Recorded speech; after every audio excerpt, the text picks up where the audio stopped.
ਮੇਰੇ ਪਤੀ ਨੇ ਵਿਆਹ ਦੀ ਪਹਿਲੀ ਰਾਤ ਸ਼ਰਾਬ ਪੀ ਕੇ ਮੇਰੇ ਨਾਲ ਜਾਨਵਰਾਂ ਵਰਗਾ ਸਲੂਕ ਕੀਤਾ। ਅਤਿਆਚਾਰ ਸਹਿੰਦੇ ਸਹਿੰਦੇ ਮੇਰੇ ਵਿਆਹ ਨੂੰ 5 ਸਾਲ ਹੋ ਗਏ, ਪਰ ਮੈਂ ਮਾਂ ਨਾ ਬਣ ਸਕੀ। ਮੈਨੂੰ ਸਾਰੇ ਬਾਂਝ ਕਹਿਣ ਲੱਗੇ। ਮੈਂ ਆਪਣਾ ਸਹੁਰਾ ਘਰ ਛੱਡ ਦਿੱਤਾ। ਫਿਰ ਇੱਕ ਦਿਨ ਮੇਰੇ ਪਤੀ ਨੇ ਮੈਨੂੰ ਇੰਨੀ ਵੱਡੀ ਕੰਪਨੀ ਦੀ ਮਾਲਕ ਬਣਾਇਆ, ਦੇਖਿਆ ਤਾਂ ਉਸਦੇ ਹੋਸ਼ ਉੱਡ ਗਏ। ਹਰ ਲੜਕੀ ਦੀ ਤਰ੍ਹਾਂ ਪਹਿਲੀ ਰਾਤ ਨੂੰ ਮੈਂ ਆਪਣੇ ਪਤੀ ਦੇ ਆਉਣ ਦਾ ਬੇਸਬਰੀ ਨਾਲ ਇੰਤਜ਼ਾਰ ਕਰ ਰਹੀ ਸੀ।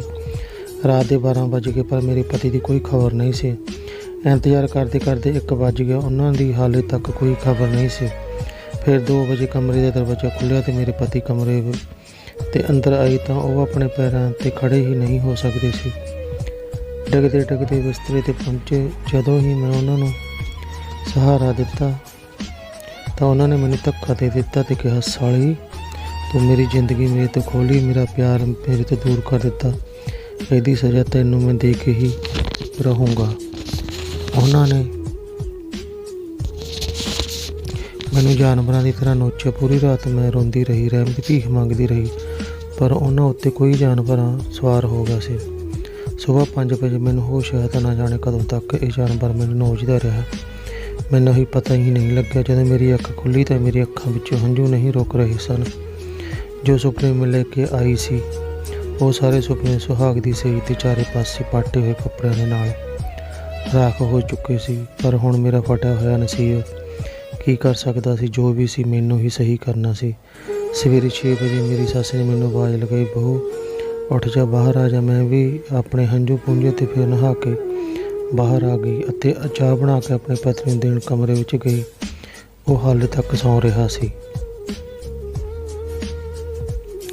ਮੇਰਾ ਮਨ ਤਾਂ ਨਹੀਂ ਕਰਦਾ ਸੀ, ਪਰ ਫਿਰ ਵੀ ਮੈਂ ਉਹਨੂੰ ਕਿਹਾ, ਉੱਠੋ ਜੀ, ਚਾਹ ਪੀ ਲਓ। ਮੇਰੇ ਪਤੀ ਨੇ ਅੱਖ ਖੋਲ੍ਹੀ ਅਤੇ ਮੈਨੂੰ ਦੇਖਿਆ ਤਾਂ ਉਸਨੂੰ ਰਾਤ ਦਾ ਯਾਦ ਆਇਆ, ਕਿਉਂਕਿ ਮੈਂ ਰਾਤ ਨੂੰ ਰਾਖਸ਼ ਬਣਿਆ ਹੋਇਆ ਸੀ। ਮੇਰੇ ਪਤੀ ਨੇ ਸ਼ਰਮਿੰਦਾ ਹੁੰਦੇ ਹੋਏ ਮੈਨੂੰ ਕਿਹਾ, ਅੰਜੂ ਮੈਨੂੰ ਮਾਫ਼ ਕਰ ਦੇ, ਮੈਂ ਰਾਤ ਨੂੰ ਸ਼ਰਾਬ ਦੇ ਨਸ਼ੇ ਵਿੱਚ ਤੇਰੇ ਨਾਲ ਬਹੁਤ ਗਲਤ ਕੀਤਾ। ਅਤੇ ਉਸ ਦੀਆਂ ਅੱਖਾਂ ਵਿੱਚ ਹੰਝੂ ਨਿਕਲਣ ਲੱਗੇ। ਉਸਨੂੰ ਇਸ ਤਰ੍ਹਾਂ ਦੇਖ ਕੇ ਮੈਂ ਉਸਨੂੰ ਕਿਹਾ, ਤੁਸੀਂ ਮੇਰੇ ਪਤੀ ਹੋ, ਤੁਸੀਂ ਮੇਰੇ ਤੋਂ ਮਾਫ਼ੀ ਨਾ ਮੰਗੋ, ਮੈਨੂੰ ਪਾਪ ਲੱਗੇਗਾ। ਬਸ ਤੁਸੀਂ ਅੱਜ ਤੋਂ ਬਾਅਦ ਸ਼ਰਾਬ ਪੀ ਕੇ ਘਰ ਨਹੀਂ ਆਓਗੇ, ਮੇਰੇ ਨਾਲ ਵਾਅਦਾ ਕਰੋ।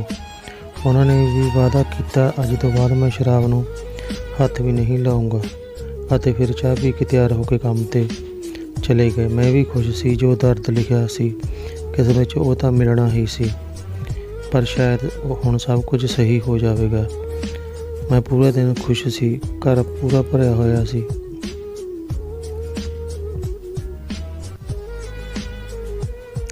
ਮੇਰੀ 2 ਦਰਾਣੀਆਂ, ਮੇਰੀ ਸੱਸ, ਮੇਰੀ ਜਠਾਣੀਆਂ ਦੇ ਬੱਚੇ ਸਾਰੇ ਮੇਰੇ ਨਾਲ ਚੰਗੀ ਤਰ੍ਹਾਂ ਘੁਲ ਮਿਲ ਗਏ ਸੀ। ਸਵੇਰ ਤੋਂ ਸ਼ਾਮ ਹੋਈ, ਸ਼ਾਮ ਤੋਂ ਰਾਤ ਹੋਈ, ਸਭ ਨੇ ਖਾਣਾ ਖਾ ਲਿਆ, ਪਰ ਮੇਰਾ ਪਤੀ ਘਰ ਨਹੀਂ ਆਇਆ।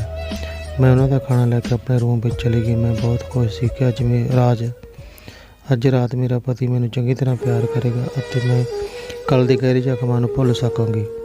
ਅੱਜ ਵੀ ਮੇਰਾ ਪਤੀ ਪੂਰੀ ਰਾਤ ਦੇ 12 ਵਜੇ ਘਰ ਪਹੁੰਚਾ ਅਤੇ ਅੱਜ ਫਿਰ ਉਹ ਸ਼ਰਾਬ ਪੀ ਕੇ ਆਏ। ਕੱਲ੍ਹ ਵਾਲੀ ਕਹਾਣੀ ਉਹਨਾਂ ਨੇ ਅੱਜ ਫਿਰ ਦੁਹਰਾਈ। ਮੈਂ ਹੁਣ ਨਹੀਂ ਸਹਿ ਸਕੀ। ਮੈਂ ਉਹਨਾਂ ਨੂੰ ਰੋਕਣ ਦੀ ਕੋਸ਼ਿਸ਼ ਕੀਤੀ। ਉਹਨਾਂ ਦੇ ਅੰਦਰ ਸ਼ਰਾਬ ਰੂਪੀ ਜਾਨਵਰ ਬੈਠ ਚੁੱਕਿਆ ਸੀ। ਉਹਨਾਂ ਨੇ ਮੈਨੂੰ ਰੋਜ਼ ਦੀ ਜ਼ੋਰ ਦੀ 2 ਚਪੇੜਾਂ ਮਾਰੀਆਂ। ਮੈਂ ਹੁਣ ਆਪਣੇ ਹੋਸ਼ ਵਿੱਚ ਨਹੀਂ ਸੀ। ਉਹ ਮੈਨੂੰ ਫਿਰ ਤੋਂ ਨੋਚਣ ਲੱਗੇ। ਮੈਂ ਸਵੇਰ ਦੇ 6 ਵਜੇ ਉੱਠੀ ਅਤੇ ਮੇਰੀ ਹਿੰਮਤ ਨਹੀਂ ਸੀ ਕਿ ਮੈਂ ਬਿਸਤਰੇ ਤੋਂ ਨੀਚੇ ਵੀ ਉਤਰ ਸਕਾਂ, ਪਰ ਸਭ ਦੇ ਉੱਠਣ ਦਾ ਸਮਾਂ ਹੋ ਚੁੱਕਿਆ ਸੀ। ਤਿਵੇਂ ਕਰਕੇ ਉੱਠ ਕੇ ਬਾਥਰੂਮ ਤੱਕ ਪਹੁੰਚੀ ਅਤੇ ਨਹਾ ਕੇ ਤਿਆਰ ਹੋ ਕੇ ਰੂਮ 'ਚੋਂ ਬਾਹਰ ਨਿਕਲ ਆਈ ਅਤੇ ਫਿਰ ਚਾਹ ਲੈ ਕੇ ਰੂਮ ਵਿੱਚ ਗਈ। ਉਵੇਂ ਹੀ ਕੱਲ੍ਹ ਦੀ ਤਰ੍ਹਾਂ ਉਹਨਾਂ ਨੇ ਉਹੀ ਮਗਰਮੱਛ ਦੇ ਹੰਝੂ, ਉਹੀ ਵਾਅਦੇ। ਮੈਂ ਸੁਣਦੀ ਰਹੀ ਅਤੇ ਆਪਣੀ ਕਿਸਮਤ 'ਤੇ ਰੋਂਦੀ ਰਹੀ। ਹੁਣ ਇਹ ਰੋਜ਼ ਦਾ ਹੋ ਗਿਆ ਸੀ। ਰੋਜ਼ ਰਾਤ ਨੂੰ ਇਹ ਸ਼ਰਾਬ ਪੀ ਕੇ ਆਉਂਦੇ ਅਤੇ ਮੈਂ ਰੋਜ਼ ਰਾਤ ਨੂੰ ਲੁੱਟਦੀ ਰਹਿੰਦੀ। ਜੇ ਮੈਂ ਕਦੇ ਪੁੱਛਦੀ ਕਿ ਤੁਸੀਂ ਮੇਰੇ ਨਾਲ ਇਸ ਤਰ੍ਹਾਂ ਕਿਉਂ ਕਰਦੇ ਹੋ ਤਾਂ ਮੈਨੂੰ ਹੋਰ ਜ਼ਿਆਦਾ ਦਰਦ ਮਿਲਦਾ। ਇਸ ਤਰ੍ਹਾਂ ਹੀ ਦਰਦ ਸਹਿੰਦੇ ਸਹਿੰਦੇ 2 ਮਹੀਨੇ ਨਿਕਲ ਗਏ, ਪਰ ਮੇਰਾ ਦਰਦ ਘੱਟ ਨਹੀਂ ਹੋਇਆ ਸੀ। ਸੱਸ ਵੀ ਮੈਨੂੰ ਪੁੱਛਦੀ, ਬਹੂ ਖੁਸ਼ਖਬਰੀ ਕਦੋਂ ਸੁਣਾ ਰਹੀ ਹਾਂ? ਹੁਣ ਮੈਂ ਉਹਨਾਂ ਨੂੰ ਕੀ ਦੱਸਾਂ ਕਿ ਕੋਈ ਸ਼ਬਦ ਹੀ ਨਹੀਂ ਸੀ ਮੇਰੇ ਕੋਲ। ਅੱਜ ਮੇਰੇ ਵਿਆਹ ਨੂੰ ਪੂਰੇ 5 ਸਾਲ ਹੋ ਚੁੱਕੇ ਸੀ। ਇਹਨਾਂ 5 ਸਾਲਾਂ ਵਿੱਚ ਮੈਨੂੰ ਆਪਣੇ ਪਤੀ ਦਾ ਪਿਆਰ ਇੱਕ ਦਿਨ ਵੀ ਨਸੀਬ ਨਹੀਂ ਹੋਇਆ ਸੀ। ਆਪਣੀ ਇੱਛਾ ਉਹ ਜ਼ਰੂਰ ਪੂਰੀ ਕਰ ਲੈਂਦੇ ਸੀ, ਉਹ ਵੀ ਮੇਰੀ ਇੱਛਾ ਦੇ ਬਿਨਾਂ, ਪਰ ਫਿਰ ਵੀ ਮਾਂ ਬਣਨਾ ਮੇਰੇ ਨਸੀਬ ਵਿੱਚ ਨਹੀਂ ਸੀ।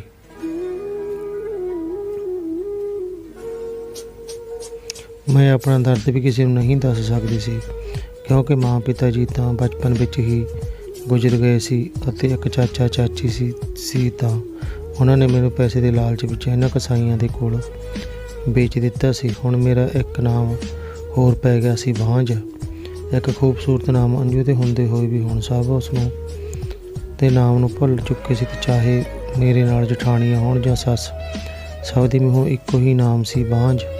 ਹੁਣ ਤਾਂ ਘਰੇ ਮੇਰੇ ਨਾਲ ਪਰਾਇਆਂ ਵਰਗਾ ਵਿਹਾਰ ਹੋਣ ਲੱਗਿਆ ਸੀ, ਜਿਵੇਂ ਮੈਂ ਕੋਈ ਅਛੂਤ ਹੋਵਾਂ। ਹੌਲੀ ਹੌਲੀ ਮੈਨੂੰ ਪਤਾ ਲੱਗਿਆ ਕਿ ਮੇਰੇ ਪਤੀ ਦੀ ਇੱਕ ਪ੍ਰੇਮਿਕਾ ਹੈ। ਵਿਆਹ ਤੋਂ ਪਹਿਲਾਂ ਵੀ ਮੇਰੀ ਵਿਆਹ ਤੈਅ ਹੋਣ ਦੀ ਵਜ੍ਹਾ ਨਾਲ ਉਸਦੀ ਪ੍ਰੇਮਿਕਾ ਨੇ ਉਸ ਨੂੰ ਛੱਡ ਦਿੱਤਾ ਸੀ, ਤਾਂ ਵਿਸ਼ਾਲ ਉਸ ਦਾ ਗੁੱਸਾ ਮੇਰੇ ਉੱਤੇ ਕੱਢਦਾ ਸੀ। ਇਹ ਗੱਲ ਮੈਨੂੰ ਖੁਦ ਵਿਸ਼ਾਲ ਨੇ ਦੱਸੀ ਸੀ। ਜੇ ਉਹ ਮੈਂ ਕੁਝ ਕਹਿੰਦੀ ਤਾਂ ਵਿਰੋਧ ਕਰਦਾ ਸੀ। ਉਸ ਦਿਨ ਮੇਰੀ ਹਾਲਤ ਉੱਠਣ ਵਾਲੀ ਨਹੀਂ ਰਹੀ ਸੀ। ਇਸ ਤਰ੍ਹਾਂ ਹੀ ਲੰਘਦੇ ਗਏ। ਮੈਂ ਸੋਚਿਆ ਕਿ ਕਿਉਂ ਨਾ ਮੈਂ ਡਾਕਟਰ ਤੋਂ ਆਪਣਾ ਚੈੱਕਅਪ ਕਰਵਾ ਲਵਾਂ ਅਤੇ ਆਪਣੇ ਮੱਥੇ ਉੱਤੇ ਇੱਕ ਬਾਂਝ ਹੋਣ ਦਾ ਕਲੰਕ ਹਟਾ ਦੇਵਾਂ।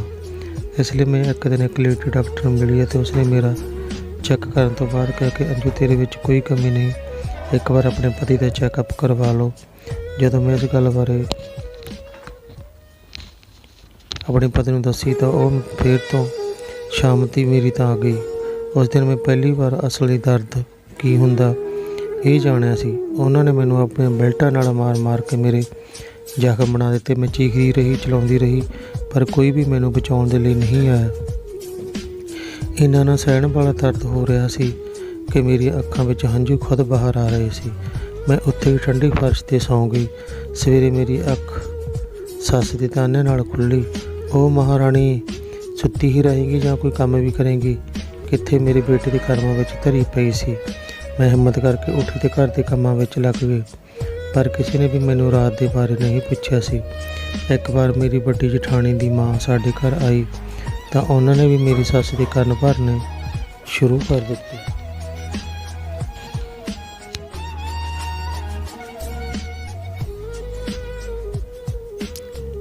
ਕਿਹਾ ਕਿ ਜਾਨਕੀ, ਤੂੰ ਆਪਣੇ ਬੇਟੇ ਦਾ ਦੂਜਾ ਵਿਆਹ ਕਰਵਾ ਕੇ ਉਸ ਦੇ ਵੀ ਬੱਚੇ ਹੋ ਜਾਣ, ਤੂੰ ਕਿੱਥੋਂ ਇਸ ਬਾਂਝ ਨੂੰ ਪਾਲ ਰਹੀ ਹੈ? ਮੇਰੀ ਸੱਸ ਵੀ ਉਸ ਦੀਆਂ ਗੱਲਾਂ ਵਿੱਚ ਆ ਗਈ ਤੇ ਮੇਰੇ ਪਤੀ ਦੇ ਲਈ ਕੁੜੀ ਲੱਭਣ ਵਿੱਚ ਲੱਗ ਗਈ।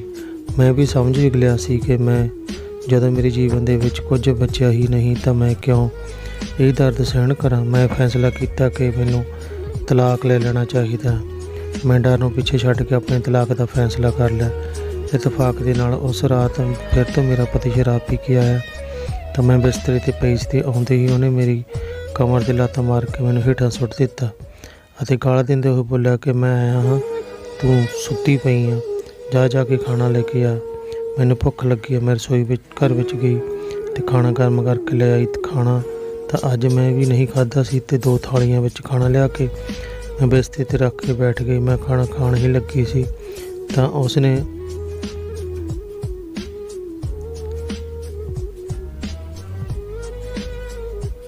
ਆਪਣੇ ਖਾਣੇ ਵਾਲੀ ਥਾਲੀ ਚੁੱਕ ਕੇ ਬੈੱਡ ਤੋਂ ਹੇਠਾਂ ਸੁੱਟ ਦਿੱਤੀ। ਕਿਹਾ, ਤੂੰ ਬਾਂਝ, ਤੈਨੂੰ ਖਾਣਾ ਬਣਾਉਣਾ ਨਹੀਂ ਆਉਂਦਾ। ਮੈਂ ਫਟਾਫਟ ਪਾਸੇ ਹੋ ਕੇ ਖੁਦ ਨੂੰ ਗਰਮ ਖਾਣਾ ਡਿੱਗਣ ਤੋਂ ਬਚਾ ਲਿਆ।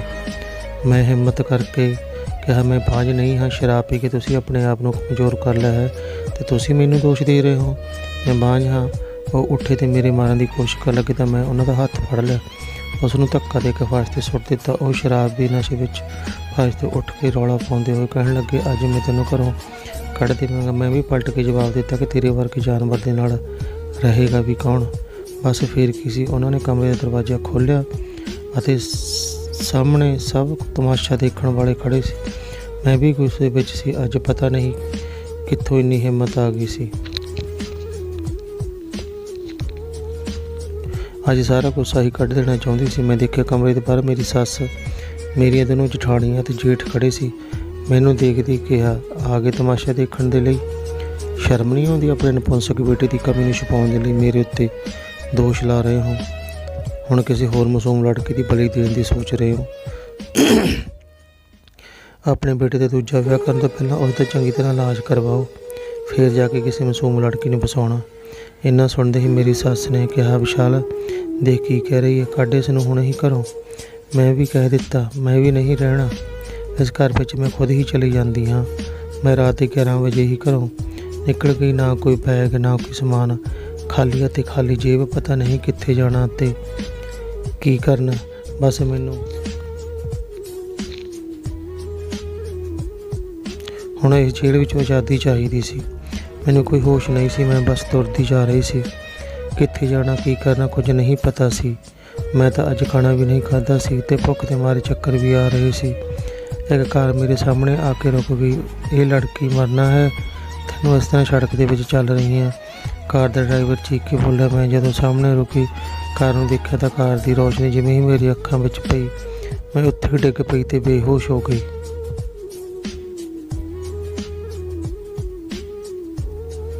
ਜਦੋਂ ਹੋਸ਼ ਆਇਆ ਤਾਂ ਖੁਦ ਨੂੰ ਇੱਕ ਘਰ ਦੇ ਰੂਮ ਵਿੱਚ ਬਿਸਤਰੇ 'ਤੇ ਪਾਇਆ। ਅੱਖ ਖੁੱਲ੍ਹੀ ਤਾਂ ਮੇਰੇ ਸਾਹਮਣੇ ਇੱਕ 50 ਸਾਲ ਦੀ ਖੂਬਸੂਰਤ ਔਰਤ ਬੈਠੀ ਸੀ ਜਿਸ ਦਾ ਨਾਮ ਕਲਿਆਣੀ ਦੇਵੀ ਸੀ। ਉੱਠ ਗਈ ਬੇਟੀ। ਉਸ ਔਰਤ ਦੇ ਮੂੰਹੋਂ ਬੇਟੀ ਸ਼ਬਦ ਸੁਣ ਕੇ ਪਤਾ ਨਹੀਂ ਕੀ ਹੋਇਆ ਤੇ ਮੇਰੇ ਹੰਝੂ ਨਿਕਲ ਆਏ ਤੇ ਮੈਂ ਰੋਣ ਲੱਗੀ। ਉਸਨੇ ਕਿਹਾ, ਰੋਂਦੀ ਕਿਉਂ ਆ? ਚੰਗਾ ਦੱਸ ਤੂੰ ਰਹਿੰਦੀ ਕਿੱਥੇ ਆ? ਤੇਰਾ ਘਰ ਕਿੱਥੇ ਆ? ਤੂੰ ਇੰਨੀ ਰਾਤ ਨੂੰ ਵਿੱਚ ਸੜਕ 'ਤੇ ਕੀ ਕਰ ਰਹੀ ਸੀ? ਮੈਂ ਬਸ ਹੈਰਾਨੀ ਨਾਲ ਉਸ ਰੂਮ ਨੂੰ ਅਤੇ ਉਸ ਔਰਤ ਨੂੰ ਦੇਖੀ ਜਾ ਰਹੀ ਸੀ। ਮੇਰੀ ਨਿਗਾਹ ਘੜੀ 'ਤੇ ਗਈ ਤਾਂ ਜਿਸ ਦੇ ਰਾਤ ਦੇ 2 ਵੱਜ ਰਹੇ ਸੀ, ਮਤਲਬ ਕਿ ਮੈਂ ਇੱਥੇ 3 ਘੰਟਿਆਂ ਤੋਂ ਬੇਹੋਸ਼ ਪਈ ਸੀ। ਜਦੋਂ ਉਸਨੇ ਦੇਖਿਆ ਕਿ ਮੈਂ ਕੁਝ ਬੋਲ ਨਹੀਂ ਰਹੀ ਤਾਂ ਉਹ ਖੁਦ ਹੀ ਬੋਲੀ, ਮੈਂ ਵੀ ਨਾ ਕਿਹੋ ਜਿਹੀ ਪਾਗਲ ਔਰਤ ਹਾਂ। ਪਹਿਲਾਂ ਇਹ ਦੱਸ ਤੂੰ ਕੁਝ ਖਾਵੇਂਗੀ? ਮੈਨੂੰ ਭੁੱਖ ਜ਼ੋਰਾਂ ਨਾਲ ਲੱਗੀ ਹੋਈ ਸੀ ਤਾਂ ਮੈਂ ਵੀ ਹਾਂ ਵਿੱਚ ਸਿਰ ਹਿਲਾ ਦਿੱਤਾ।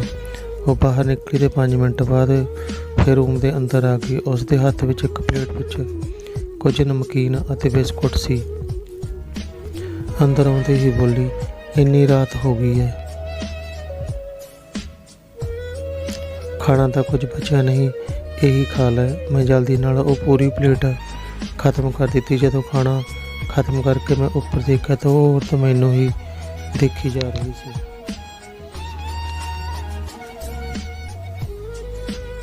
ਅਤੇ ਮੁਸਕਰਾ ਰਹੀ ਸੀ। ਮੈਂ ਵੀ ਸ਼ਰਮਿੰਦਗੀ ਨਾਲ ਕਿਹਾ, ਉਹ ਆਂਟੀ ਜੀ, ਅੱਜ ਮੈਂ ਕੁਝ ਖਾਧਾ ਨਹੀਂ ਸੀ ਤਾਂ ਭੁੱਖ ਜ਼ਿਆਦਾ ਹੀ ਲੱਗੀ ਸੀ। ਉਸ ਔਰਤ ਨੇ ਕਿਹਾ, ਹੋਰ ਖਾਣਾ? ਤਾਂ ਮੈਂ ਕਿਹਾ, ਨਹੀਂ ਆਂਟੀ ਜੀ, ਹੁਣ ਚੰਗਾ ਦੱਸ ਤੂੰ ਕਿੱਥੋਂ ਆਈ ਆ ਤੇ ਤੇਰਾ ਪਤੀ ਕਿੱਥੇ ਆ? ਉਸ ਔਰਤ ਨੇ ਸਵਾਲ ਕੀਤਾ। ਆਂਟੀ ਜੀ, ਮੇਰਾ ਕੋਈ ਨਹੀਂ ਇਸ ਦੁਨੀਆ ਵਿੱਚ। ਇਹ ਕਹਿ ਕੇ ਮੈਂ ਚੁੱਪ ਹੋ ਗਈ। ਚੰਗਾ ਆਰਾਮ ਕਰ, ਕੱਲ੍ਹ ਗੱਲਾਂ ਕਰਾਂਗੇ। ਉਹ ਕਹਿੰਦੇ ਹੋ ਉਸ ਔਰਤ ਰੂਮ ਤੋਂ ਬਾਹਰ ਨਿਕਲ ਗਈ। ਮੇਰੀਆਂ ਅੱਖਾਂ ਦੀ ਨੀਂਦ ਕਿੱਥੇ ਸੀ? ਮੇਰੇ ਨਾਲ ਜੋ ਕੱਲ੍ਹ ਹੋਇਆ ਅਤੇ ਜੋ ਅੱਗੇ ਹੋਣਾ ਉਸ ਦੇ ਬਾਰੇ ਸੋਚ ਰਹੀ ਸੀ। ਸੋਚਦੇ ਸੋਚਦੇ 5 ਵੱਜ ਗਏ। ਮੇਰੀਆਂ ਅੱਖਾਂ ਵਿੱਚ ਨੀਂਦ ਆਈ ਅਤੇ ਮੈਂ ਸੌਂ ਗਈ। ਮੈਨੂੰ ਕਿਸੇ ਨੇ ਡਿਸਟਰਬ ਨਹੀਂ ਕੀਤਾ ਤੇ ਦੁਪਹਿਰ ਦੇ 12 ਵਜੇ ਉੱਠੀ। ਪਿਛਲੇ 8 ਸਾਲਾਂ ਤੋਂ ਪਹਿਲੀ ਵਾਰ ਹੋਇਆ ਸੀ ਕਿ ਮੈਂ 12 ਵਜੇ ਤੱਕ ਸੁੱਤੀ। ਜਲਦੀ ਨਾਲ ਮੂੰਹ ਹੱਥ ਧੋਤਾ ਤੇ ਬਾਹਰ ਆਈ ਤਾਂ ਮੇਰੀਆਂ ਅੱਖਾਂ ਖੁੱਲ੍ਹੀਆਂ ਦੀਆਂ ਖੁੱਲ੍ਹੀਆਂ ਰਹਿ ਗਈਆਂ। ਉਹ ਕੋਈ ਛੋਟਾ ਮੋਟਾ ਘਰ ਨਹੀਂ ਸੀ, ਉਹ ਤਾਂ ਕੋਈ ਆਲੀਸ਼ਾਨ ਮਹਿਲ ਲੱਗ ਰਿਹਾ ਸੀ। ਐਡਾ ਵੱਡਾ ਘਰ ਮੈਂ ਆਪਣੀ ਜ਼ਿੰਦਗੀ ਵਿੱਚ ਪਹਿਲੀ ਵਾਰ ਦੇਖਿਆ ਸੀ। ਸਾਹਮਣੇ ਸੋਫੇ ਉੱਤੇ ਉਹੀ ਔਰਤ ਬੈਠੀ ਸੀ। ਉਸ ਦੇ ਨਾਲ ਇੱਕ 3 ਸਾਲ ਦੀ ਬੱਚੀ ਸੀ। ਉਸ ਔਰਤ ਦੀ ਨਿਗਾਹ ਮੇਰੇ 'ਤੇ ਪਈ ਤਾਂ ਉਸਨੇ ਮੈਨੂੰ ਬੁਲਾਇਆ, ਇੱਧਰ ਆ ਬੇਟੀ। ਪਤਾ ਨਹੀਂ ਮੈਨੂੰ ਉਹਦੇ ਮੂੰਹੋਂ ਵਿੱਚੋਂ ਬੇਟੀ ਸੁਣਨਾ ਚੰਗਾ ਲੱਗਾ। ਇਹ ਸ਼ਬਦ ਤਾਂ ਜਿਵੇਂ ਮੈਂ ਭੁੱਲ ਹੀ ਚੁੱਕੀ ਸੀ। ਇਸ ਘਰ ਵਿੱਚ ਆਉਣ ਤੋਂ ਬਾਅਦ ਮੈਨੂੰ 3 ਕਾਰਨ ਮਿਲੇ ਜਿਸ ਨਾਲ ਮੈਨੂੰ ਇਸ ਘਰ ਵਿੱਚ ਰਹਿਣ ਦੇ ਲਈ ਲਾਲਚੀ ਬਣਾ ਦਿੱਤਾ। ਇੱਕ ਤਾਂ ਮੈਂ ਦੇਰ ਤੱਕ ਸੁੱਤੀ ਰਹੀ ਅਤੇ ਮੈਨੂੰ ਕਿਸੇ ਨੇ ਡਿਸਟਰਬ ਨਹੀਂ ਕੀਤਾ। ਦੂਜਾ, ਇਹ ਘਰ ਨਹੀਂ ਮਹਿਲ ਸੀ। ਅਤੇ ਤੀਜਾ, ਇਸ ਘਰ ਦਾ ਪਿਆਰ ਨਾਲ ਮੈਨੂੰ ਬੇਟੀ ਨਾਲ ਬੁਲਾਉਣਾ। ਮੈਂ ਉਸ ਦੇ ਕੋਲ ਜਾ ਕੇ ਬੈਠੀ ਤਾਂ ਉਸਨੇ ਸਭ ਤੋਂ ਪਹਿਲਾਂ ਕਿਚਨ ਦੇ ਵੱਲ ਆਵਾਜ਼ ਲਗਾਈ, ਕਮਲਾ ਚਾਹ ਲੈ ਕੇ ਆ। ਦਾਦੀ, ਇਹ ਆਂਟੀ ਕੌਣ ਆ? ਉਸ ਬੱਚੀ ਨੇ ਉਸ ਔਰਤ ਨੂੰ ਪੁੱਛਿਆ। ਬੇਟਾ, ਇਹ ਆਂਟੀ ਹੈ, ਇਸ ਘਰ ਦੀ ਮਹਿਮਾਨ ਆ। ਚਾਹ ਪੀਣ ਤੋਂ ਬਾਅਦ ਮੈਂ ਕਿਹਾ, ਚੰਗਾ ਆਂਟੀ ਜੀ, ਮੈਂ ਚੱਲਦੀ ਹਾਂ, ਮੈਨੂੰ ਕੰਮ ਦੀ ਤਲਾਸ਼ ਵੀ ਕਰਨੀ ਹੈ। ਔਰਤ ਨੇ ਮੈਨੂੰ ਇੱਕ ਪਲ ਦੇਖਿਆ ਤੇ ਪੁੱਛਿਆ ਕਿ ਤੂੰ ਘਰੋਂ ਭੱਜ ਕੇ ਆਈ ਹੈ? ਮੈਂ ਕਿਹਾ, ਨਹੀਂ ਆਂਟੀ, ਤੁਸੀਂ ਅਜਿਹਾ ਕਿਉਂ ਬੋਲ ਰਹੇ ਹੋ?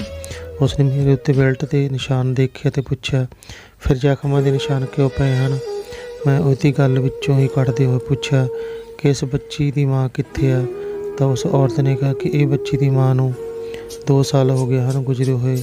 ਜਦੋਂ ਸੌਮਿਆ 1 ਸਾਲ ਦੀ ਸੀ ਤਾਂ ਇਸ ਦੀ ਮਾਂ ਦੀ ਇੱਕ ਕਾਰ ਐਕਸੀਡੈਂਟ ਵਿੱਚ ਮੌਤ ਹੋ ਗਈ ਸੀ। ਉਦੋਂ ਤੋਂ ਸੌਮਿਆ ਨੂੰ ਮੈਂ ਪਾਲਿਆ। ਕਹਿੰਦੇ ਹੋਏ ਉਸਨੇ ਫਿਰ ਉਹੀ ਪ੍ਰਸ਼ਨ ਦੁਹਰਾਇਆ, ਮੈਨੂੰ ਤੇ ਵੱਲ ਦੇਖਦੇ ਹੋਏ ਇੱਕਦਮ ਉਹਨਾਂ ਦੇ ਪੈਰਾਂ ਵਿੱਚ ਬੈਠ ਕੇ ਰੋਣ ਲੱਗੀ। ਦੱਸੋ ਬੇਟੀ ਕੀ ਹੋਇਆ? ਉਸਨੇ ਬੜੇ ਪਿਆਰ ਨਾਲ ਪੁੱਛਿਆ। ਤਾਂ ਮੇਰੇ ਸਬਰ ਦਾ ਬੰਨ੍ਹ ਟੁੱਟ ਗਿਆ, ਕਿਉਂਕਿ ਮੇਰਾ ਦੁੱਖ ਵੰਡਾਉਣ ਵਾਲਾ ਅੱਜ ਤੱਕ ਕੋਈ ਨਹੀਂ ਸੀ। ਮੈਂ ਸ਼ੁਰੂ ਤੋਂ ਲੈ ਕੇ ਅੰਤ ਤੱਕ ਆਪਣੇ ਜੀਵਨ ਦੀ ਪੂਰੀ ਕਿਤਾਬ ਉਹਨਾਂ ਦੇ ਸਾਹਮਣੇ ਖੋਲ੍ਹ ਦਿੱਤੀ। ਮੇਰੀ ਪੂਰੀ ਕਹਾਣੀ ਸੁਣਨ ਤੋਂ ਬਾਅਦ ਤਾਂ ਆਂਟੀ ਨੂੰ ਯਕੀਨ ਹੀ ਨਹੀਂ ਆਇਆ ਕਿ ਕੋਈ ਇੰਨਾ ਜ਼ਾਲਮ ਵੀ ਹੋ ਸਕਦਾ।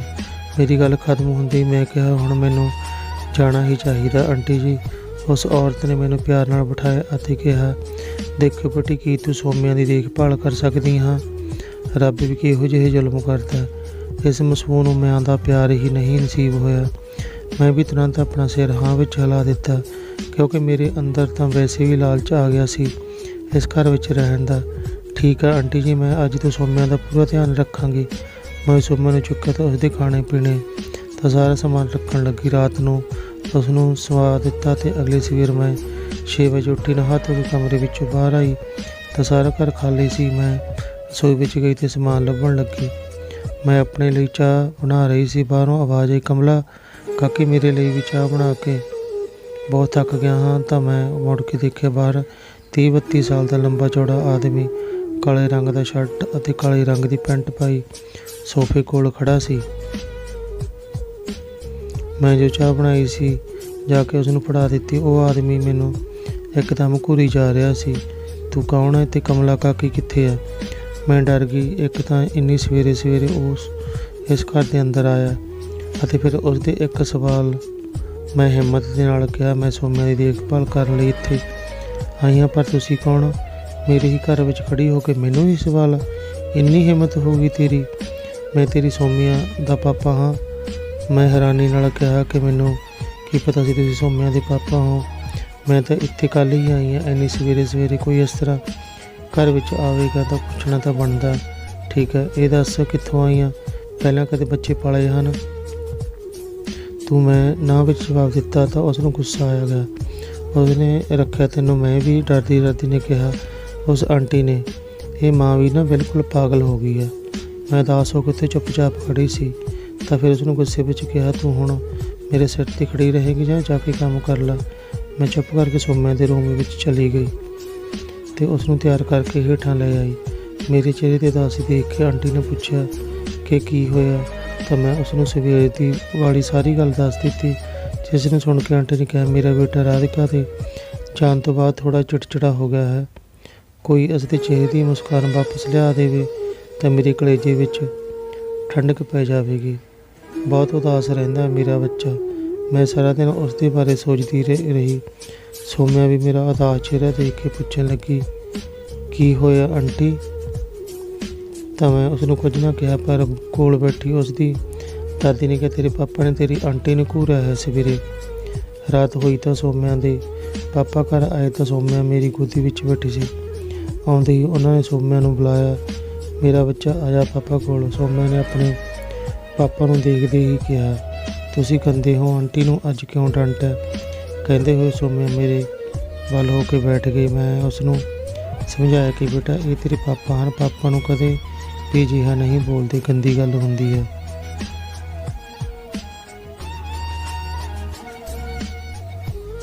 ਚਲੋ ਪਾਪਾ ਨੂੰ ਸੌਰੀ ਬੋਲੋ। ਸੋਮਿਆ ਨੇ ਆਪਣੇ ਪਾਪਾ ਨੂੰ ਸੌਰੀ ਬੋਲਿਆ। ਸੋਮਿਆ ਦੇ ਪਾਪਾ ਮੈਨੂੰ ਵੀ ਘੂਰੀ ਜਾ ਰਹੇ ਸੀ। ਮੈਂ ਜਲਦੀ ਨਾਲ ਸੋਮਿਆ ਨੂੰ ਚੁੱਕਿਆ ਅਤੇ ਰੂਮ ਵਿੱਚ ਚਲੀ ਗਈ ਸਲਾਉਣ ਦੇ ਲਈ। ਮੈਂ ਸੋਮਿਆ ਨੂੰ ਸਲਾਉਣ ਤੋਂ ਬਾਅਦ ਮੈਂ ਹੇਠਾਂ ਆਈ ਤਾਂ ਕਾਸ਼ ਜੀ ਉੱਥੇ ਹੀ ਸੋਫੇ 'ਤੇ ਬੈਠੇ ਮੈਨੂੰ ਘੂਰ ਰਹੇ ਸੀ।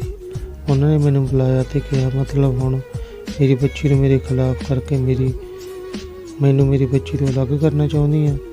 ਮੈਂ ਤੇਰੇ ਵਰਗੇ ਨੂੰ ਚੰਗੀ ਤਰ੍ਹਾਂ ਜਾਣਦਾ। ਬੱਚਾ ਚੁਰਗੋ ਵਿੱਚੋਂ ਆ ਤੂੰ ਹੁਣੇ ਮੈਂ ਪੁਲਿਸ ਨੂੰ ਫੋਨ ਕਰਦਾ, ਨਹੀਂ ਤਾਂ ਚਲੇ ਜਾ ਇੱਥੋਂ ਹੁਣ। ਮੈਂ ਰੋਣ ਲੱਗੀ ਅਤੇ ਬਾਹਰ ਇਹ ਕਿਸਮਤ, ਪਹਿਲਾਂ ਵਾਂਝ ਫਿਰ ਤਲਾਕ ਅਤੇ ਹੁਣ ਬੱਚਾ ਚੋਰ। ਕਿੰਨੇ ਕਲੰਕ ਲਗਾਉਣੇ ਬਾਕੀ ਯਾਰ ਮੇਰੀ ਜ਼ਿੰਦਗੀ ਵਿੱਚ। ਮੈਂ ਅੱਖਾਂ ਵਿੱਚੋਂ ਹੰਝੂ ਲੁਕੋ ਕੇ ਕਿਹਾ, ਸਰ ਪੁਲਿਸ ਨੂੰ ਨਾ ਫੋਨ ਕਰੋ, ਮੈਂ ਹੁਣੇ ਚਲੀ ਜਾਂਦੀ ਹਾਂ ਇਸ ਘਰ ਨੂੰ ਛੱਡ ਕੇ। ਮੈਂ ਉਸੇ ਗੇਟ ਰਾਹੀਂ ਬਾਹਰ ਨਿਕਲ ਗਈ। ਸਾਰੇ ਮਰਦ ਇੱਕੋ ਜਿਹੇ ਹੁੰਦੇ ਹਨ, ਪਰ ਮੈਂ ਘਰ ਤੋਂ ਨਿਕਲ ਤਾਂ ਗਈ, ਪਰ ਮੇਰੇ ਸਾਹਮਣੇ ਉਹੀ ਸਮੱਸਿਆ ਸੀ ਕਿ ਹੁਣ ਮੈਂ ਕਿੱਥੇ ਜਾਵਾਂ। 2 ਦਿਨ ਦੀਆਂ ਖੁਸ਼ੀਆਂ ਮੇਰੇ ਨਸੀਬ ਵਿੱਚ ਆਈਆਂ ਅਤੇ 8 ਸਾਲਾਂ ਵਿੱਚ ਮੈਂ ਦੇਖਿਆ ਕਿ ਸਾਰੇ ਮਰਦ ਇੱਕੋ ਤਰ੍ਹਾਂ ਦੇ ਹੀ ਹੁੰਦੇ ਹਨ, ਨਿਰਦਈ ਅਤੇ ਜ਼ਾਲਮ। ਉਹਨਾਂ ਨੂੰ ਕਿਸੇ ਵੀ ਔਰਤ ਦੀਆਂ ਭਾਵਨਾਵਾਂ ਦੀ ਕੋਈ ਚਿੰਤਾ ਨਹੀਂ ਹੁੰਦੀ। ਜਿਵੇਂ ਮੇਰਾ ਪਤੀ ਇੱਥੋਂ ਹੀ ਆਕਾਸ਼ ਹੀ ਨਿਕਲਿਆ। ਮੈਂ ਰਸਤੇ ਵਿੱਚ ਤੁਰੀ ਜਾ ਰਹੀ ਸੀ ਅਤੇ ਮੈਨੂੰ 3 ਲੜਕੇ ਲੜਦੇ ਹੋਏ ਦਿਖਾਈ ਦਿੱਤੇ। 2 ਲੜਕਿਆਂ ਨੇ ਇੱਕ ਲੜਕੇ ਉੱਪਰ ਵਾਰ ਕਰ ਦਿੱਤਾ ਚਾਕੂ ਨਾਲ ਅਤੇ ਉਸ ਦਾ ਮੋਬਾਈਲ ਖੋਹ ਕੇ ਭੱਜ ਗਏ। ਮੈਂ ਜਲਦੀ ਨਾਲ ਉਸ ਵੱਲ ਭੱਜੀ ਅਤੇ ਉਸ ਨੂੰ ਕਿਸੇ ਦੀ ਮਦਦ ਨਾਲ ਹਸਪਤਾਲ ਲੈ ਗਈ। ਹਸਪਤਾਲ ਵਿੱਚ ਉਹਨਾਂ ਨੇ ਮੈਨੂੰ ਪੁੱਛਿਆ ਕਿ ਕੌਣ ਆ, ਤਾਂ ਮੈਂ ਜਲਦੀ ਨਾਲ ਜਵਾਬ ਦਿੱਤਾ ਕਿ ਮੈਂ ਨਹੀਂ ਜਾਣਦੀ ਇਸ ਨੂੰ। ਕੌਣ ਆ? ਪਰ ਹਾਂ, ਮੈਂ ਇਸ ਨੂੰ ਸੜਕ 'ਤੇ ਪਿਆ ਦੇਖਿਆ ਹੋਇਆ ਹੈ। ਇੱਥੋਂ ਤੱਕ ਲੈ ਆਈ। ਉਹਨਾਂ ਨੇ ਇਸ ਪਰਸ ਵਿੱਚੋਂ ਇੱਕ ਕਾਰਡ ਕੱਢਿਆ ਅਤੇ ਉਸਦੇ ਘਰ ਫ਼ੋਨ ਲਾ ਦਿੱਤਾ। ਥੋੜ੍ਹੇ ਟਾਈਮ ਬਾਅਦ ਉਸ ਹਸਪਤਾਲ ਵਿੱਚੋਂ ਬਾਹਰੋਂ ਚੀਕਣ ਦੀਆਂ ਆਵਾਜ਼ਾਂ ਆਉਣ ਲੱਗੀਆਂ ਤਾਂ ਡਾਕਟਰ ਨੇ ਕਿਹਾ, ਆਕਾਸ਼ ਜੀ ਤੁਸੀਂ ਤਾਂ? ਆਕਾਸ਼ ਨੇ ਕਿਹਾ, ਮੇਰਾ ਭਰਾ ਕਿੱਥੇ ਆ? ਤਾਂ ਡਾਕਟਰ ਆਕਾਸ਼ ਨੂੰ ਕਮਰੇ ਵਿੱਚ ਲੈ ਗਿਆ। ਆਕਾਸ਼ ਨੇ ਕਿਹਾ, ਛੋਟੇ ਕੀ ਹੋ ਗਿਆ ਤੈਨੂੰ? ਕਿਸ ਨੇ? ਇਹ ਕਹਿੰਦੇ ਹੋਏ ਆਕਾਸ਼ ਦੀ ਨਜ਼ਰ ਮੇਰੇ 'ਤੇ ਪਈ। ਮੇਰਾ ਤਾਂ ਸਾਹ ਹੀ ਰੁਕ ਗਿਆ। ਮੈਂ ਕਮਰੇ 'ਤੇ ਬਾਹਰ ਜਾਣ ਹੀ ਲੱਗੀ ਸੀ। ਉਸਨੇ ਮੈਨੂੰ ਸਿੱਧੇ ਕਿਹਾ, ਤੂੰ ਇੱਥੇ ਕੀ ਕਰ ਰਹੀ ਹੈ? ਮੈਂ ਤੈਨੂੰ ਕਿਹਾ ਸੀ ਤੂੰ ਮੇਰੇ ਘਰ ਪਰਿਵਾਰ ਤੋਂ ਦੂਰ ਰਹਿ। ਬੁਲਾਵਾਂ ਪੁਲਿਸ ਨੂੰ? ਮੈਂ ਇੰਨਾ ਹੀ ਸੁਣਿਆ ਅਤੇ ਉੱਥੋਂ ਨਿਕਲ ਕੇ ਬਾਹਰ ਆ ਗਈ।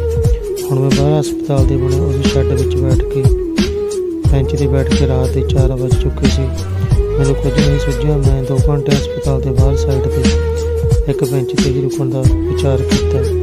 ਸਵੇਰੇ ਚਾਨਣ ਹੋਇਆ ਤਾਂ ਕੋਲੋਂ ਦਿਮਾਗ ਚੱਲੂਗਾ ਅਤੇ ਕਿੱਥੇ ਜਾਣਾ। ਮੈਂ ਇੱਕ ਬੈਂਚ 'ਤੇ ਆ ਗਈ, ਬੈਠ ਗਈ ਅਤੇ ਬੈਠੇ ਨੀਂਦ ਆ ਗਈ।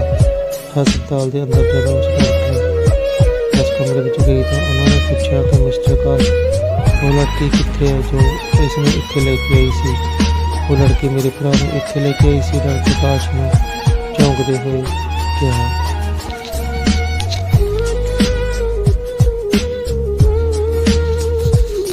ਡਾਕਟਰ ਨੇ ਜਵਾਬ ਦਿੱਤਾ ਕਿ ਹਾਂ ਮਿਸਟਰ ਆਕਾਸ਼, ਉਹ ਦੱਸ ਰਹੀ ਸੀ ਕਿ 2 ਲੜਕਿਆਂ ਨੂੰ ਚਾਕੂ ਨਾਲ ਮਾਰ ਕੇ ਇਸ ਦਾ ਮੋਬਾਈਲ ਖੋਹ ਕੇ ਭੱਜ ਗਏ ਸੀ। ਇਹ ਲੜਕੀ ਇਸ ਨੂੰ ਸੜਕ ਤੋਂ ਹਸਪਤਾਲ ਤੱਕ ਲੈ ਕੇ ਆਈ।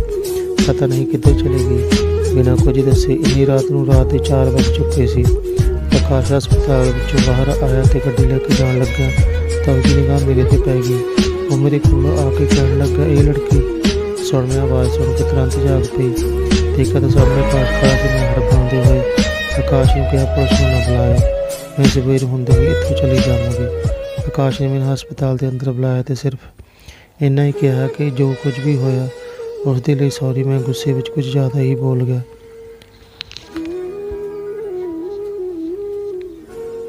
ਤੂੰ ਮੇਰੇ ਭਰਾ ਦੀ ਜਾਨ ਬਚਾ ਕੇ ਮੇਰੇ 'ਤੇ ਬਹੁਤ ਵੱਡਾ ਅਹਿਸਾਨ ਕਰ ਦਿੱਤਾ। ਬੋਲ ਤੈਨੂੰ ਕਿੰਨੇ ਰੁਪਏ ਚਾਹੀਦੇ? ਮੈਂ ਕਿਹਾ ਸਰ ਮੈਨੂੰ ਕੋਈ ਉਪਕਾਰ ਨਹੀਂ ਚਾਹੀਦਾ, ਨਾ ਹੀ ਰੁਪਈਆਂ ਦੇ ਲਈ ਮੈਂ ਇਹ ਕੀਤਾ। ਤੁਹਾਡੇ ਭਰਾ ਦੀ ਜਗ੍ਹਾ ਕੋਈ ਹੋਰ ਵੀ ਹੁੰਦਾ ਤਾਂ ਮੈਂ ਵੀ ਇਹੀ ਕਰਦੀ। ਮੈਂ ਬੱਚਾ ਚੋਰ ਵੀ ਨਹੀਂ ਹਾਂ ਸਰ। ਮੇਰੀ ਮਜਬੂਰੀ ਨੇ ਮੈਨੂੰ ਇੱਥੇ ਇਹ ਕੰਮ ਕਰਨ ਲਈ ਮਜਬੂਰ ਕਰ ਦਿੱਤਾ, ਨਹੀਂ ਤਾਂ ਮੈਂ ਪੜ੍ਹੀ ਲਿਖੀ BSc MSc ਪਾਸ ਸਟੂਡੈਂਟ ਹਾਂ। ਮੈਂ ਕੋਈ ਵੀ ਕੰਮ ਕਰ ਸਕਦੀ ਹਾਂ। ਆਕਾਸ਼ ਸ਼ਰਮਿੰਦਾ ਹੋਇਆ ਤਾਂ ਉਹਨੇ ਦੁਬਾਰਾ ਮੇਰੇ ਤੋਂ ਮਾਫ਼ੀ ਮੰਗੀ ਅਤੇ ਕਿਹਾ, ਬਹੁਤ ਜਲਦੀ ਗੁੱਸਾ ਹੋ ਜਾਂਦਾ, ਮੈਨੂੰ ਮਾਫ਼ ਕਰ ਦੇ। ਜੇ ਕੁਝ ਵੀ ਹੋਇਆ ਬਸ ਮੇਰੀ ਮਾਂ ਨੂੰ ਨਾ ਦੱਸੀ ਪਲੀਜ਼। ਮੈਂ ਵੀ ਉਹਨਾਂ ਨੂੰ ਨਹੀਂ ਦੱਸਾਂਗਾ। ਗੱਲਾਂ ਕਰਦੇ ਸਵੇਰ ਦੇ 6 ਵੱਜ ਕੇ ਚਾਨਣ ਹੋ ਚੁੱਕਿਆ ਸੀ ਅਤੇ ਮੈਂ ਉਸਨੂੰ ਕਿਹਾ ਕਿ ਤੁਸੀਂ ਘਰ ਜਾਓ, ਮੈਂ ਇੱਥੇ ਰਹਾਂਗੀ। ਤਾਂ ਉਸਨੇ ਕਿਹਾ, ਤੂੰ ਸੰਭਾਲ ਲਵੇਂਗੀ? ਸਵਾਲੀ ਤਰੀਕੇ ਨਾਲ ਪੁੱਛਿਆ। ਮੈਂ ਕਿਹਾ ਕਿ ਹਾਂ ਮੈਂ ਇੱਥੇ ਹੀ ਵੀ ਹਾਂ। ਆਕਾਸ਼ ਉੱਥੇ ਚਲਾ ਗਿਆ ਅਤੇ ਮੈਂ ਉਸਦੇ ਭਾਈ ਦੇ ਕੋਲ ਆ ਕੇ ਬੈਠ ਗਈ। ਸਵੇਰੇ 10 ਵਜੇ ਆਕਾਸ਼ ਜੀ ਅਤੇ ਉਹਦੇ ਮਾਤਾ ਜੀ ਹਸਪਤਾਲ ਵਿੱਚ ਆਏ। ਉਹ ਕਮਰੇ ਵਿੱਚ ਬਹੁਤ ਛੋਟੇ ਸੀ। ਉਸ ਕਮਰੇ ਵਿੱਚ ਸਾਰੇ ਲੋਕ ਨਹੀਂ ਆ ਸਕਦੇ ਸੀ। ਉਹ ਸਿਰਫ ਆਂਟੀ ਜੀ ਆਪਣੇ ਬੇਟੇ ਕੋਲ ਬੈਠੀ ਅਤੇ ਮੈਂ ਆਕਾਸ਼ ਜੀ ਬਾਹਰ ਨਿਕਲ ਗਏ। ਪਰ ਜਾਂਦੇ ਆਕਾਸ਼ ਨੇ ਪਹਿਲੀ ਵਾਰ ਮੈਨੂੰ ਬੜੇ ਪਿਆਰ ਨਾਲ ਮੇਰਾ ਨਾਮ ਪੁਕਾਰਿਆ ਸੀ, ਅੰਜੂ ਜੀ। ਮੈਂ ਹੈਰਾਨੀ ਨਾਲ ਉਸਦੇ ਵੱਲ ਦੇਖਿਆ। ਆਕਾਸ਼ ਜੀ ਨੇ ਕਿਹਾ, ਮੈਨੂੰ ਤੁਹਾਡੇ ਬਾਰੇ ਕੁਝ ਵੀ ਨਹੀਂ ਪਤਾ ਸੀ, ਇਸ ਲਈ ਮੈਨੂੰ ਇੰਨਾ ਸਭ ਕੁਝ ਬੋਲਿਆ ਗਿਆ। ਮੈਂ ਸਵੇਰੇ ਹੀ ਮੰਮੀ ਨੇ ਸਾਰਾ ਕੁਝ ਤੇਰੇ ਬਾਰੇ ਦੱਸਿਆ। ਮੈਂ ਉਸਦੇ ਵੱਲ ਦੇਖਦੇ ਹੋਏ ਕਿਹਾ ਕਿ ਮੈਨੂੰ ਇਹਦੀ ਆਦਤ ਹੈ, ਮੈਂ ਅਜਿਹੀਆਂ ਗੱਲਾਂ ਹਰ ਰੋਜ਼ ਸੁਣਦੀ ਹਾਂ। ਇਹ ਮੇਰੇ ਲਈ ਕੋਈ ਨਵੀਂ ਗੱਲ ਨਹੀਂ। ਮੈਂ ਬਸ ਪੁਲਿਸ ਵਾਲੀ ਗੱਲ ਤੋਂ ਡਰ ਗਈ ਸੀ ਕਿਉਂਕਿ ਮੇਰੇ ਉੱਪਰ 3 ਕਲੰਕ ਪਹਿਲਾਂ ਹੀ ਲੱਗ ਚੁੱਕੇ ਨੇ। ਫਿਰ ਜੇ ਪੁਲਿਸ ਦੀ ਆ ਜਾਂਦੀ ਤਾਂ ਫਿਰ ਵਾਂਝ, ਤਲਾਕ, ਬੱਚਾ ਚੋਰ, ਬਾਅਦ ਵਿੱਚ ਹਵਾਲਾਤ ਰਹਿਣ ਦਾ ਵੀ ਕਲੰਕ ਲੱਗ ਜਾਂਦਾ। ਆਕਾਸ਼ ਨੇ ਆਪਣੀ ਗਲਤੀ ਮਹਿਸੂਸ ਕੀਤੀ ਅਤੇ ਉਸਨੇ ਮੈਨੂੰ ਕਿਹਾ ਕਿ ਚੰਗਾ ਦੱਸੋ ਮੈਨੂੰ ਇਸਦੀ ਕੀ ਸਜ਼ਾ ਦੇਣਾ ਪਸੰਦ ਕਰੋਗੇ। ਮੈਂ ਇਹ ਸ਼ਬਦ ਪਹਿਲੀ ਵਾਰ ਸੁਣ ਰਹੀ ਸੀ। वो भी मर्द मेरे सामने अपनी गलती ਮੰਨ ਕੇ ਸਜ਼ਾ ਦੇ ਲਈ ਬੋਲ ਰਿਹਾ ਸੀ। ਮੈਂ ਕਿਹਾ ਅਜਿਹਾ ਕੁਝ ਨਹੀਂ, ਮੈਂ ਕਿਸੇ ਨੂੰ ਕੋਈ ਸਜ਼ਾ ਨਹੀਂ ਦੇਣ ਵਾਲੀ। ਵੈਸੇ ਵੀ ਸਾਰੇ ਮਰਦ ਇੱਕੋ ਜਿਹੇ ਹੁੰਦੇ ਹਨ। ਅੱਜ ਬੋਲ ਰਹੇ ਹੋ, ਕੱਲ੍ਹ ਨੂੰ ਫਿਰ ਦੁੱਗਣਾ ਦਰਦ ਮੈਨੂੰ ਮਿਲੇਗਾ। ਆਕਾਸ਼ ਨੇ ਕਿਹਾ, ਅੰਜੂ ਜੀ ਮੈਂ ਇੰਨਾ ਬੁਰਾ ਨਹੀਂ। ਇਹ ਤਾਂ ਰਾਧਿਕਾ ਦੇ ਜਾਣ ਬਾਅਦ ਮੇਰੀ ਜ਼ਿੰਦਗੀ ਵਿੱਚ ਕੁਝ ਨਹੀਂ ਬਚਿਆ ਤਾਂ ਮੈਂ ਇਸ ਤਰ੍ਹਾਂ ਬਣ ਗਿਆ। ਮੈਂ ਵਾਅਦਾ ਕਰਦਾ ਹਾਂ ਕਿ ਅੱਜ ਤੋਂ ਬਾਅਦ ਕਿਸੇ ਵੀ ਗੱਲ 'ਤੇ ਗੁੱਸਾ ਨਹੀਂ ਕਰੂੰਗਾ। ਬਸ ਤੁਸੀਂ ਮੇਰੀ ਬੇਟੀ ਨੂੰ ਸੰਭਾਲ ਲਓ। ਮੈਂ ਵੀ ਕਿਹਾ, ਤੁਸੀਂ ਸੋਮਿਆ ਦੀ ਚਿੰਤਾ ਨਾ ਕਰੋ, ਮੈਂ ਉਸਨੂੰ ਕਦੇ ਵੀ ਮਾਂ ਦੀ ਕਮੀ ਮਹਿਸੂਸ ਨਹੀਂ ਹੋਣ ਦੇਵਾਂਗੀ। ਅਸੀਂ ਇਹ ਗੱਲਾਂ ਕਰਦੇ ਕਰਦੇ ਘਰ ਪਹੁੰਚ ਗਏ। ਅਗਲੇ ਦਿਨ ਆਕਾਸ਼ ਜੀ ਸ਼ਾਮ ਨੂੰ ਘਰ ਆ ਕੇ ਮੈਨੂੰ ਕਿਹਾ, ਅੰਜੂ ਜੀ ਮੇਰੀ ਸੈਕਟਰੀ ਕੰਮ ਛੱਡ ਕੇ ਚਲੀ ਗਈ, ਕੀ ਤੁਸੀਂ ਮੇਰੀ ਸੈਕਟਰੀ ਬਣੋਗੇ? ਮੈਂ ਹੈਰਾਨ ਹੋ ਕੇ ਕਿਹਾ, ਮੈਂ ਉਹਨਾਂ ਨੂੰ ਔਖਾ ਅੱਡ ਕੇ ਦੇਖ ਰਹੀ ਸੀ। ਉਸਨੇ ਕਿਹਾ ਕਿ ਮੈਨੂੰ ਇਸ ਤਰ੍ਹਾਂ ਕਿਉਂ ਦੇਖ ਰਹੀ ਹਾਂ? ਮੈਂ ਕੋਈ ਆਈ ਲਵ ਯੂ ਤਾਂ ਨਹੀਂ ਕਿਹਾ। ਮੈਂ ਕਿਹਾ, ਪਰ ਮੈਂ ਕਿਵੇਂ ਅੱਜ ਤੱਕ ਕੰਮ ਤੋਂ ਬਾਹਰ ਨਹੀਂ ਕੀਤਾ। ਆਕਾਸ਼ ਨੇ ਕਿਹਾ, ਇਸ ਵਿੱਚ ਕੀ ਆ? ਜਿਵੇਂ ਘਰ ਨੂੰ ਮੈਨੇਜ ਕਰਦੀ ਹਾਂ ਵੈਸੇ ਹੀ ਆਫਿਸ ਵਿੱਚ ਕੰਮ ਨੂੰ ਮੈਨੇਜ ਕਰਿਆ ਕਰਨਾ।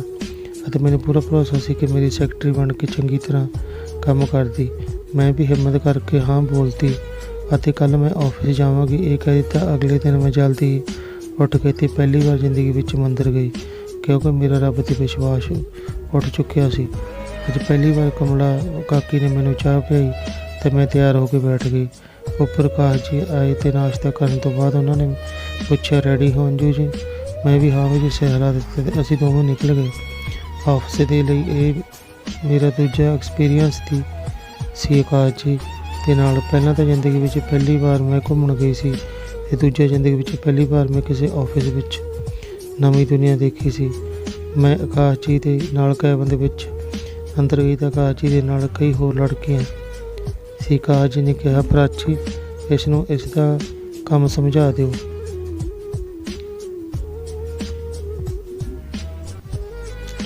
ਅਤੇ ਇਹ ਨਵੀਂ ਹੈ। ਪ੍ਰਾਚੀ ਮੈਨੂੰ ਸਮਝਾਉਣ ਲੱਗੀ। ਮੈਂ ਵੀ ਮਨ ਲਗਾ ਕੇ ਕੰਮ ਸਿੱਖਣ ਲੱਗੇ। ਸ਼ਾਮ ਨੂੰ ਅਸੀਂ ਇਕੱਠੇ ਵਾਪਸ ਆਏ ਅਤੇ ਫਿਰ ਤੋਂ ਸੋਮਿਆਂ ਦੇ ਨਾਲ ਕੁਝ ਸਮਾਂ ਬਿਤਾਇਆ ਅਤੇ ਖਾਣਾ ਖਾ ਕੇ ਜਲਦੀ ਨਾਲ ਸੌਂ ਗਏ, ਕਿਉਂਕਿ ਅੱਜ ਮੈਂ ਥੱਕ ਗਈ ਸੀ। ਕਿਉਂਕਿ ਸਵੇਰੇ ਉੱਠ ਕੇ ਫਿਰ ਤੋਂ ਉਹੀ ਰੂਟੀਨ ਚਾਲੂ ਹੋਣਾ ਸੀ। ਅਸੀਂ ਮੇਰੇ ਸਵੇਰੇ ਆਫਿਸ ਪਹੁੰਚੇ ਅਤੇ ਮੈਂ ਸਿੱਧੇ ਕੈਬਨ ਵਿੱਚ ਗਈ ਅਤੇ ਕੰਮ ਕਰਨ ਲੱਗੀ। ਮੈਂ ਬੌਸ ਦੇ ਸਾਹਮਣੇ ਬੈਠ ਕੇ ਕੰਮ ਕਰ ਰਹੀ ਸੀ ਤਾਂ ਕੈਬਨ ਦਾ ਦਰਵਾਜ਼ਾ ਮੇਰੇ ਠੀਕ ਪਿੱਛੇ ਹੀ, ਹਾਂ ਮਿਸਟਰ ਵਿਸ਼ਾਲ ਬੋਲੋ, ਕੋਈ ਕੰਮ ਸੀ? ਬੌਸ ਨੇ ਮੇਰੇ ਪਿੱਛੇ ਖੜ੍ਹੇ ਆਦਮੀ ਨੇ ਕਿਹਾ। ਉਹ ਬੌਸ, ਮੇਰੇ ਘਰ ਤੋਂ ਫੋਨ ਆਇਆ ਸੀ ਕਿ ਮੇਰੀ ਮਾਂ ਹੁਣ ਚੱਲ ਵਸੀ ਹੈ, ਮੈਨੂੰ ਛੁੱਟੀ ਚਾਹੀਦੀ ਹੈ। ਮੈਂ ਬਿਨਾਂ ਦੇਖੇ ਆਵਾਜ਼ ਦੇ ਨਾਮ ਨੂੰ ਪਛਾਣ ਲਿਆ ਸੀ ਕਿ ਉਹ ਮੇਰਾ ਜ਼ਾਲਮ ਪਤੀ ਹੈ। ਜਦੋਂ ਅਸੀਂ ਸੱਸ ਦੀ ਮੌਤ ਦਾ ਸਮਾਚਾਰ ਸੁਣਦੇ ਦਿਲ ਤੱਕ ਕਰਨ ਲੱਗਾ। ਉਹ ਕਿਹੋ ਜਿਹੀ ਵੀ ਸੀ ਪਰ ਹੈ ਤਾਂ ਮੇਰੀ ਸੱਸ ਸੀ। ਆਕਾਸ਼ ਜੀ ਨੇ ਉਹਨਾਂ ਨੂੰ ਛੁੱਟੀ ਦੇ ਦਿੱਤੀ ਤਾਂ ਚਲੇ ਗਏ। ਮੇਰੀਆਂ ਅੱਖਾਂ ਵਿੱਚੋਂ ਹੰਝੂ ਨਿਕਲ ਗਏ ਅਤੇ ਆਕਾਸ਼ ਨੇ ਮੈਨੂੰ ਮਜ਼ਾਕ ਕਰਦੇ ਹੋਏ ਕਿਹਾ ਕਿ ਕੀ ਹੋਇਆ ਤੈਨੂੰ, ਤੂੰ ਤਾਂ ਇਸ ਤਰ੍ਹਾਂ ਰੋਇਆ ਜਿਵੇਂ ਤੇਰੀ ਸੱਸ ਮਰ ਗਈ ਹੋਵੇ। ਮੈਂ ਉਹਨਾਂ ਨੂੰ ਕਿਹਾ, ਬੌਸ ਉਹ ਮੇਰੀ ਸੱਸ ਹੀ ਸੀ ਅਤੇ ਵਿਸ਼ਾਲ ਮੇਰਾ ਉਹੀ ਜ਼ਾਲਮ ਪਤੀ ਹੈ। ਆਕਾਸ਼ ਜੀ ਦੀ ਖੁੱਲ੍ਹਤੀ ਬੰਦ ਹੋ ਗਈ। ਮੈਂ ਵੀ ਛੱਡਦੇ ਹੋਏ ਕਿਹਾ ਕਿ ਹੁਣ ਦੱਸੋ ਕੀ ਹੋਇਆ, ਕੀ ਬੋਲ ਰਹੇ ਸੀ? ਆਕਾਸ਼ ਨੇ ਪੁੱਛਿਆ, ਤੂੰ ਚੱਲਣਾ ਆਪਣੀ ਸੱਸ ਦੇ ਘਰ? ਮੈਂ ਕਿਹਾ, ਜਾਣ ਦੀ ਇੱਛਾ ਤਾਂ ਹੈ ਪਰ ਹਿੰਮਤ ਨਹੀਂ। ਉਹ ਲੋਕ ਫਿਰ ਮੈਨੂੰ ਗਾਲੀਆਂ ਦੇਣਗੇ। ਇਸ ਤਰ੍ਹਾਂ ਕਿਵੇਂ ਗਾ ਦੇਣਗੇ? ਚੰਦਨ ਇੰਡਸਟਰੀ ਦੀ ਮਾਲਕਣ ਨੂੰ ਉਹਨਾਂ ਦੇ ਮੂੰਹ ਤੋਂ ਇਹ ਗੱਲ ਸੁਣ ਕੇ ਦੰਗ ਰਹਿ ਗਈ। ਉਹਨਾਂ ਨੇ ਕੂਲ ਹੁੰਦੇ ਸਿਰਫ ਨਾਟਕ ਕਰਨਾ ਹੈ। ਆਪਾਂ ਸੋਮਿਆ ਨੂੰ ਵੀ ਨਾਲ ਲੈ ਕੇ ਜਾਵਾਂਗੇ ਤਾਂ ਕਿ ਮੇਰੇ ਚਰਿੱਤਰ ਤਬਾਹ ਹੋਣ ਦਾ ਕਲੰਕ ਮਿਟ ਸਕੇ। ਦੁਨੀਆ ਇੰਨੀ ਉੱਤੇ ਨਿਕਲ ਗਈ ਹੈ ਅਤੇ ਇਹ ਲੋਕ ਉੱਤੇ ਹੀ ਅਟਕੇ ਹਨ। ਆਪਣੀ ਕੁੱਖ ਵਿੱਚ ਜਨਮ ਦੇਣ ਵਾਲੀ ਔਰਤ ਹੀ ਮਾਂ ਬਣਦੀ ਹੈ। ਕਿ ਜੇ ਇਹਨਾਂ ਵਿੱਚ ਇੰਨੀ ਦਿਮਾਗ ਹੁੰਦਾ ਤਾਂ ਬੱਚੇ ਦੇ ਲਈ ਤਾਂ ਹੋਰ ਵੀ ਕੋਈ ਪਾਹਨ। ਅੱਜ ਕੱਲ੍ਹ ਵਿਗਿਆਨ ਨੇ ਇੰਨੀ ਤਰੱਕੀ ਕਰ ਲਈ ਹੈ।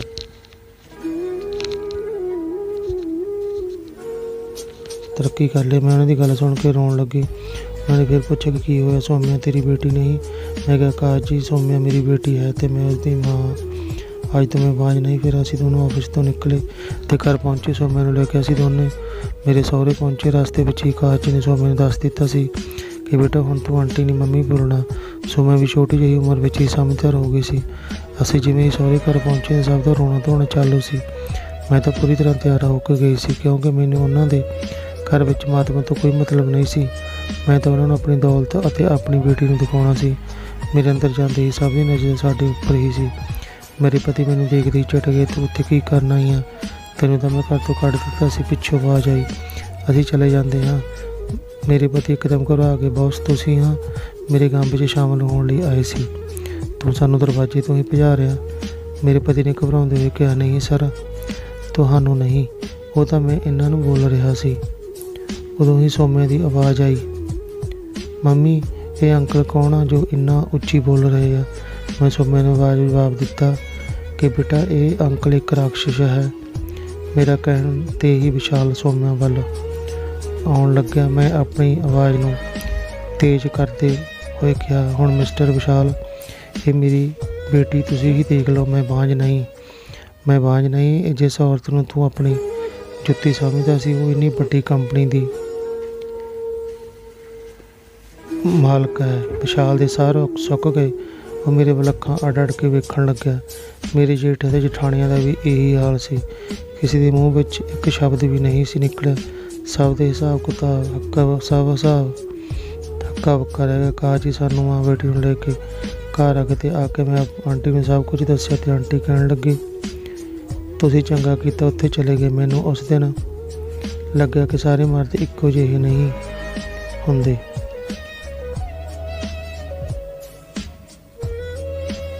ਕੋਈ 2-4 ਮਰਦਾਂ ਦੇ ਪਿੱਛੇ ਸਾਰੇ ਬਦਨਾਮ ਹੁੰਦੇ ਹਨ। ਆਕਾਸ਼ ਜੀ ਮੇਰੇ ਬਹੁਤ ਚੰਗੇ ਦੋਸਤ ਬਣ ਗਏ। ਉਹਨਾਂ ਵਿੱਚ ਵੀ ਬਹੁਤ ਬਦਲਾਅ ਆ ਗਿਆ ਸੀ। ਬਹੁਤ ਹੀ ਨੇਕ ਦਿਲ ਅਤੇ ਸੁਲਝੇ ਹੋਏ ਇਨਸਾਨ ਸੀ। ਹੌਲੀ ਸਮਾਂ ਲੰਘਦਾ ਗਿਆ ਅਤੇ ਮੈਂ ਇੱਕ ਦਿਨ ਸੁਣਿਆ ਕਿ ਵਿਸ਼ਾਲ ਦੀਆਂ ਸ਼ਰਾਬ ਪੀ ਕੇ ਦੋਨੋਂ ਕਿਡਨੀਆਂ ਫੇਲ ਹੋ ਗਈਆਂ। ਉਹ ਹੁਣ ਮਰਿਆਂ ਬਰੋਬਰ ਸੀ। ਵਿਸ਼ਾਲ ਵਰਗੇ ਲੋਕ ਜੋ ਆਪਣੀਆਂ ਪਤਨੀਆਂ ਦੇ ਨਾਲ ਜਾਨਵਰਾਂ ਵਰਗਾ ਵਿਹਾਰ ਕਰਦੇ ਹਨ ਅਤੇ ਪਤੀ ਨੂੰ ਮਜਬੂਰ ਹੋ ਕੇ ਉਹਨਾਂ ਦਾ ਅੱਤਿਆਚਾਰ ਸਹਿਣਾ ਪੈਂਦਾ ਹੈ, ਉਹਨਾਂ ਲੋਕਾਂ ਨੂੰ ਫਿਰ ਰੱਬ ਸਜ਼ਾ ਦਿੰਦਾ ਹੈ, ਜੋ ਮੈਂ ਆਪਣੇ ਅੱਖੀਂ ਵਿਸ਼ਾਲ ਨਾਲ ਹੁੰਦਾ ਦੇਖ ਰਹੀ ਸੀ।